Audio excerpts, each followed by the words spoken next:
अस्सलाम वालेकुम viewers, welcome to Daily Success by K. इस वीडियो का टॉपिक आपका है, सिर्फ 4 मैगज़म्स रह गए हैं इक्विटी के, बाकी आपके सारे क्लियर हो गए हैं। ये जो हाईलाइटेड पोर्शन है ये आपका क्लियर हो गया है, तो 4 इंशाल्लाह हम आज कवर कर लेंगे। तो ये सेगमेंट आपका जो होगा प्रिंसिपल ऑफ इक्विटी ख़त्म हो जाएगा।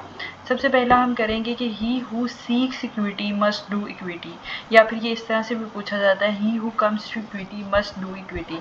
तो सबसे पहले जो चीज़ हमने डिस्कस करनी है वो आउटलाइन है।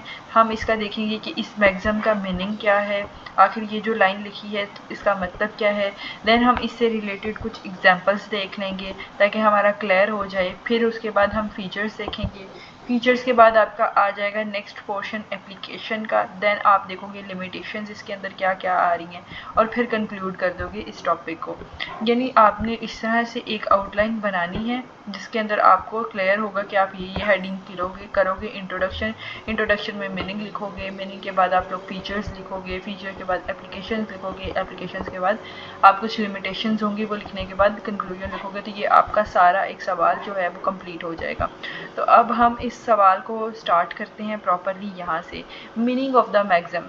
This maxim mean that if a person wants help from a court of equity they must also be willing to act fairly and do what is right.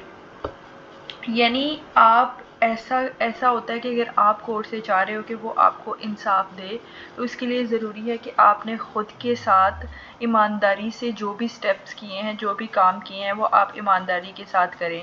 You can not ask the court for fairness. अगर आप अपने साथ ही इंसाफ नहीं कर सकते या अपने साथ खुद ही इंसाफ नहीं कर रहे होते, तो आप कोर्ट से ये चीज़ नहीं मांग सकते हो। Equity aspects that if you want justice U must give justice. यानी अगर दो लोग हैं, पर्सन ए और पर्सन ए चाहता है कि उसको इंसाफ मिले, लेकिन जब उसके जो मामलात आते हैं, कुछ भी काम उसकी ज़िंदगी का काम आ रहे हैं और उसके अंदर वो इंसाफ लोगों के साथ नहीं कर रहा है, तो वो फिर अपने लिए भी इंसाफ की उम्मीद ना रखे। ठीक है। और इसके लिए ज़रूरी है, इक्विटी के लिए ज़रूरी है कि दोनों साइड जो हैं वो अपनी अपनी जगह रिस्पॉन्सिबली एक्ट करें या फिर ऑनेस्टली एक्ट करें। ठीक है, ना कि सिर्फ ये देखें कि अगली पार्टी ही जो है वो ईमानदारी से काम करे, आप ना करें, ये चीज़ नहीं होती है। कुछ एग्जांपल्स हैं, एग्जांपल्स आप अपनी मर्ज़ी से भी दे सकते हो। जिस तरह से मैंने ये जो है हेडिंग्स दी है, आप इस तरह से भी हेडिंग्स दे के एग्जांपल्स दे सकते हो। लाइक और हम ये वाली एग्जांपल को डिस्कस कर लेते हैं, लोन एग्रीमेंट वाली की। Let me just highlight it. Loan agreement. A borrower requests more time to repay a loan. If they deny the loan ever existed, the court won't support them. They must first accept their debt. होता है ना कि आप अगर खुद ही नहीं मान रहे हो कि आपने किसी से कर्जा लिया है, तो आप कोर्ट से जाके हेल्प किस तरह मांगोगे और आप कोर्ट आपको किस तरह से सपोर्ट करेगा। इसके लिए आपको खुद भी ये चीज़ मानना पड़ेगी, आपको खुद भी ये चीज़ एक्सेप्ट करना पड़ेगी। तो नेक्स्ट इसके हैं फीचर्स ऑफ द मैगज़म। सबसे पहले जो है वो हमारा है म्यूचुअलिटी प्रिंसिपल। ये बेसिकली जो मैगज़म है ना, ये होल एक बैलेंस के बारे में बात करता है कि अगर आप चाहते हैं कि आपको इंसाफ मिले, तो आपको भी अपनी ज़िंदगी के अंदर ऑनेस्टली से काम लेना पड़ेगा। Equity demand responsibility. ठीक है, अगर आप अपनी ही जो ड्यूटीज़ हैं उनको फुलफ़िल करने की आपके अंदर सलाहियत नहीं है, तो आप इक्विटी की डिमांड किस तरह से कर सकते हैं। इसलिए इक्विटी डिमांड करती है आपकी रिस्पॉन्सिबिलिटी। देन आपके पास आ जाता है moral foundation.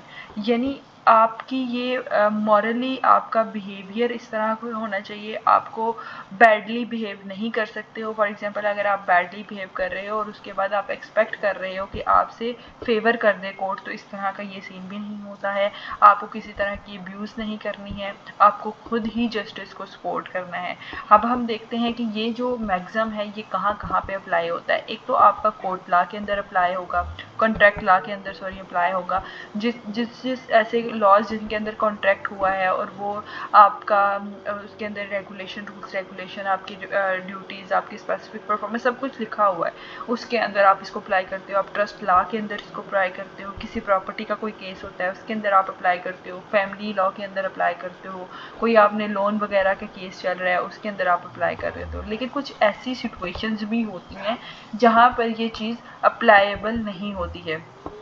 For example past misconduct isn't always relevant. अगर आप अपना पास्ट का कोई बिहेवियर है और वो आपका ख़राब रहा है, तो अब जाके फॉर एग्जांपल 2020 के अंदर या 2000 के अंदर आपका कोई बिहेवियर था ख़राब था, अब 2025 चल रहा है और यहाँ पर 2000 वाला आपका बैड बिहेवियर जो है उसको जज नहीं किया जाएगा, ठीक है। और आपको इस सिलसिले के अंदर हो सकता है कि कोई रिलीफ मिल जाए। Court has discretion, judges use their own decision to decide if someone deserve equity. If denying relief will cause greater injustice, the court may still help. अब ये भी है ना कि हर जज कोर्ट के अंदर डिफरेंट जज बैठा होता है, तो सारे जजेस अपने मुताबिक जो है वो फैसला करेंगे, सब अपनी सोच के मुताबिक अपनी जजमेंट वो खुद देंगे और अपने बिहाफ के ऊपर वो डिसीजन करेंगे। ये एक सिंपल सा सवाल था, इसके अंदर कोई भी ऐसी चीज़ नहीं थी जिसके ऊपर बहुत ज़ोर लगा के पढ़ाना पड़े और बहुत चीज़ें क्लियर करना पड़े। बिल्कुल सिंपल सी चीज़ें हैं। नोट्स अगर चाहिए होंगे तो नोट्स आपको पता है वो पेड है, मैं शुरू से ही ये बात कह रही हूँ, तो उसके लिए आप मेरे साथ व्हाट्सएप के थ्रू कांटेक्ट कर सकते हैं। अपना बहुत सा ख्याल रखें। अल्लाह हाफ़िज़।